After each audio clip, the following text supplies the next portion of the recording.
Princess Castro at narito ang mga napapanahong balita. Sa pambihirang pagkakataon, inulan ng niyebe ang disyerto ng El Nafud sa El Jouf sa Saudi Arabia. Nag-viral ito sa social media matapos makuhanan ng ilang netizens ang pagbalot ng niyebe sa disyerto, gayon din ang mga kamelyo na nanibago sa kanilang paligid na napuno ng yelo.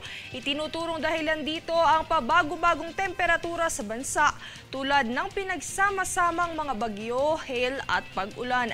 Kabaligtaran naman ito ng nararanasan ng Japan, kung saan matatanda ang naiulat na hindi pa rin nababalot ng niyebe ang Mount Fuji na isa ring patok na dinarayo ng mga turista sa ibang bansa.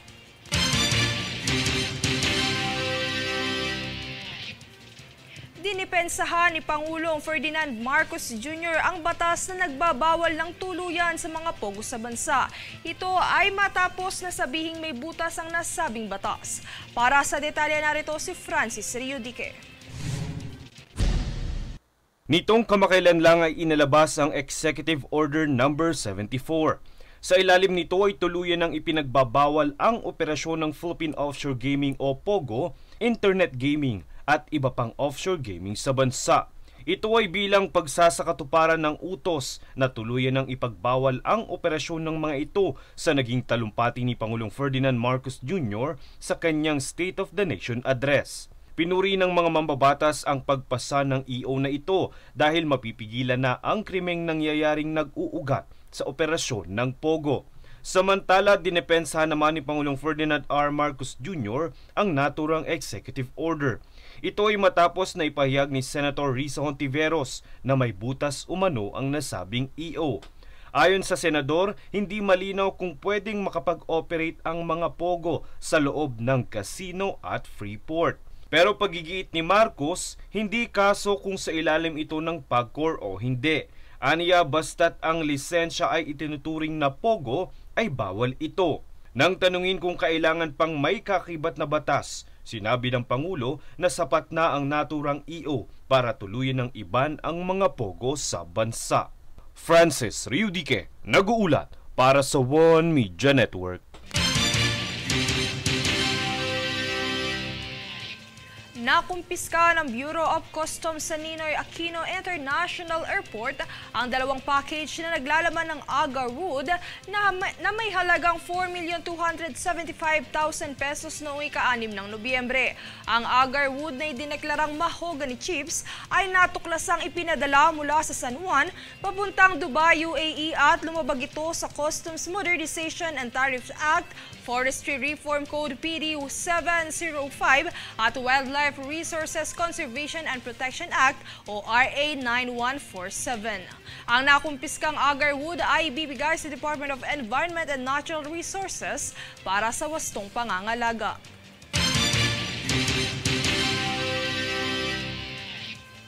Kami ang boses ng pagbabago. Ako si Princess Castro at ito ang News Force. Sa ulo ng mga balita, dating Pangulong Rodrigo Duterte dumalo sa Quadcom hearing. Mga pamilya ng biktima ng EJK nagprotesta. Bulkang Bulusan ibinabana sa Alert Level 0. PBBM inalmahan ang umano'y butas sa batas na tuluyang nagbabawal sa POGO sa bansa. Mga Chinese vessel na mataan ng AFP sa West Philippine Sea. Taas singil sa kuryente, epektibo ngayong Nobyembre. EJ Obiena magsasagawa ng coaching clinic seminar sa kauna-unahang pole vault facility sa Lawag. Patas at pantay na balita. Komprehensibong ulat para sa pulso ng masa. Ito ang News Force.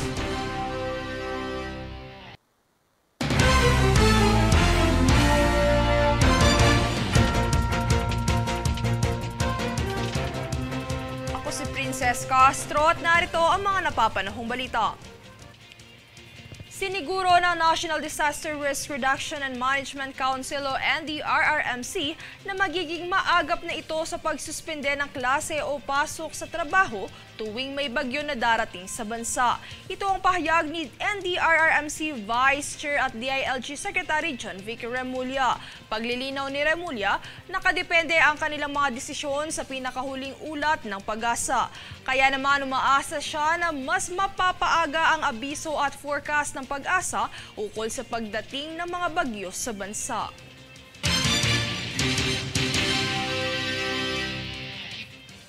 Alinsunod sa inisyatiba ng MMDA na isulong ang wastong pamamahala ng mga basura sa mga barangay sa Metro Manila, iginawad ng ahensya ang ilang insentibo sa top-performing barangays na nagpamalas ng kahusayan sa pagkakaroon ng malinis na kapaligiran. Narito ang detalye. Ginawara ng Metro Manila Development Authority o MMDA na Result-Based Incentives o RBI Award ang top-performing barangay sa Metro Manila na nagpamalas ng wastong pamamahala ng basura sa kanilang lugar. Layo ng inisyatibong ito na bigyang pagkilala ang mga barangay na nagpakita ng kahanga-hangang pamamahala ng kanilang basura tulad ng pagpapatupad ng segregation, recycling, waste collection, waste diversion, composting, at iba pang community-based solid waste management na siyang tutulong upang mabawasan ang epekto ng pagbaha sa Metro Manila. Nitong Martes ay tinipo ng ahensya ang mga natatanging barangay na ito upang tumanggap ng insentibo sa awarding ng Best Performing Barangay sa Cubao, Quezon City. Kabilang sa 3 top-performing barangays na tumanggap ng Plaque of Recognition at Solid Waste Management o SWM Investments na nagkakahalaga ng 750,000 pesos ay ang Barangay 136 at 94 ng Maynila at Barangay San Isidro ng Makati. Ang insentibo ay bilang suporta sa kanilang SWM initiatives. Habang ilan naman sa mga barangay ng Maynila, Taguig at Pasay ang nakatanggap ng Plaque of Recognition at SWM Tools na nagkakahalaga ng 50,000 pesos. Ang RBI awarding ceremony na ito ay bahagi ng Community-Based Solid Waste Management Program sa ilalim ng Metro Manila Flood Management Project na layong magkaroon ng malinis na daluyang tubig sa Kalakhang, Maynila. Princess Castro nag-uulat para sa One Media Network.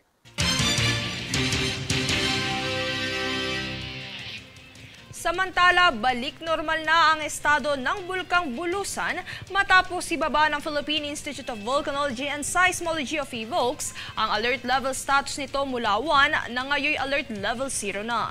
Dahilan ng PHIVOLCS ito ay dahil sa pagbaba ng aktibidad ng bulkan, partikularang nabawasang volcanic earthquakes at pagbuga ng asupre ng bulkan. Sa kabila nito, nagpaalala naman ang ahensya na hindi pa rin maaaring lumapit sa 4-kilometer radius permanent danger zone ng bulkan dahil sa potensyal na rock falls, lahar o landslide kasabay ng umiiral na sama ng panahon.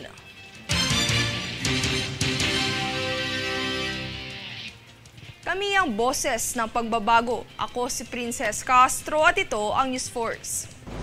Sa ulo ng mga balita, dating Pangulong Rodrigo Duterte dumalo sa Quadcom hearing. Mga pamilya ng biktima ng EJK nagprotesta. Bulkang Bulusan ibinabana sa alert level 0. PBBM inalmahan ng umano'y butas sa batas na tuluyang nagbabawal sa pogo sa bansa. Mga Chinese vessel namataan ng AFP sa West Philippine Sea. Taas singil sa kuryente, epektibo ngayong Nobyembre. EJ Obiena magsasagawa ng coaching clinic seminar sa kauna-unahang pole vault facility sa Lawag. Patas at pantay na balita. Komprehensibong ulat para sa pulso ng masa. Ito ang News Force.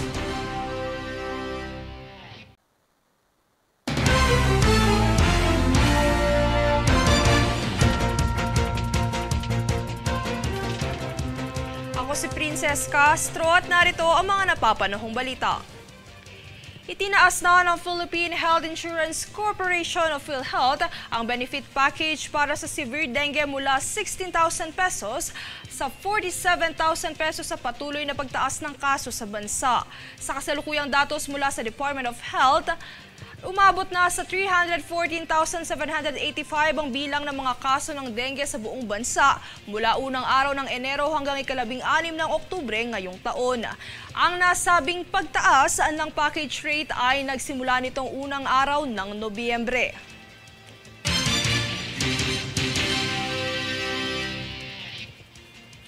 Nagpapatuloy ang operasyon ng mga paliparan na pinangangasiwaan ng Civil Aviation Authority of the Philippines o CAAP sa kabila ng hinagupit ng Bagyong Nika. Yan ang balitang hatid ni Danisa Lopez. Ibinahagi ng Civil Aviation Authority of the Philippines o CAAP na wala itong naitalang pinsala sa mga paliparan matapos ang Bagyong Nika. Pagtitiyak ni CAAP spokesperson Eric Apolonio, ang mga paliparan na nadaanan ng bagyo ay nasa maayos na kondisyon kaya't wala umanong pasahero ang naitalang stranded sa Lawag, Kawayan, Tugigaraw, Palanan, Bagabag, Virac at Batanes. Sa kabila nito ay nagpapatuloy din ang pagsubaybay ng CAAP sa lagay ng mga paliparan na pinangangasiwaan nito upang matiyak ang seguridad at kaligtasan ng mga biyahero. Para naman sa mga paliparan na inaasahang lubhang mapipinsala ng bagyo ay isinasagawa rin ng pamahalaan ang palagiang monitoring.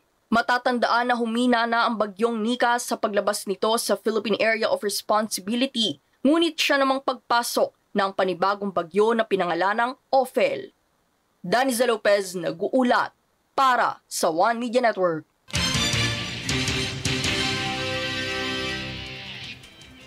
Nakatakdang buksan sa darating na ika-22 ng Nobyembre ang kauna-unahang pole vault facility ng bansa na itatayo sa Lawag City, Ilocos Norte.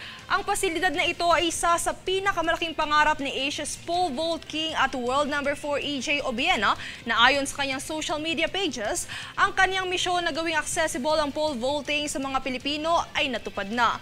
Ang ribbon cutting ceremony ay gaganapin sa Marcos Stadium ganap na alas 4 ng hapon kung saan susundan ito ng isang coaching clinic at pole vault seminar. Kaugnay nito, binigyang diin ng 28 anyos na Olympian na kayang maging globally competitive na mga Pilipino sa larangan ng pole vaulting at umaasang ang pasilidad sa Ilocos ang una sa marami pang pasilidad na itatayo sa hinaharap.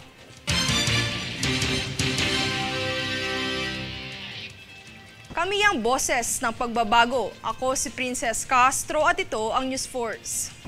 Sa ulo ng mga balita, dating Pangulong Rodrigo Duterte dumalo sa Quadcom hearing. Mga pamilya ng biktima ng EJK nagprotesta.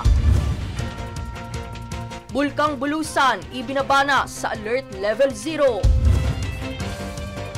PBBM inalmahan ang umano'y butas sa batas na tuluyang nagbabawal sa pogo sa bansa.